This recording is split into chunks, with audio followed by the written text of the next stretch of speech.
Lathe ওয়ার্কশপে যেতে হলো না, খুলে ফেললাম ভাঙা বল্টু। দেখতে পাচ্ছেন বন্ধুরা, গ্রাইন্ডিং মেশিন দিয়ে দুনো পাশ ঘষে নিলাম যাতে সিলারেন্স ধরতে পারে। এখন টর্চের সাহায্যে গ্যাস বার্নার দেখতে পাচ্ছেন, এটাকে এখন বল্টুটাকে ভালো মতন পরিমাণ একটা হিট দিয়ে নেব যাতে জংকারটা ছেড়ে দেয়। এই যে দেখতে পাচ্ছেন, একটু হিট দিয়ে নিলাম।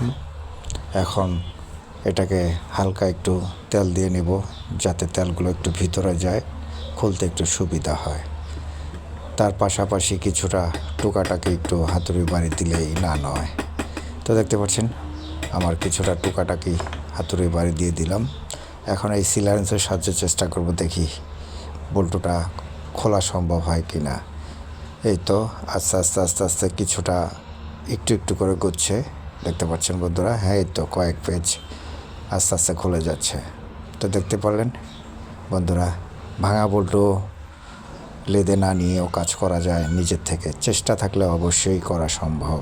তো বন্ধুরা, এই যে খুলে গেল আমার ভাঙা বল্টুগুলো, ওঠার প্রক্রিয়া চলছে।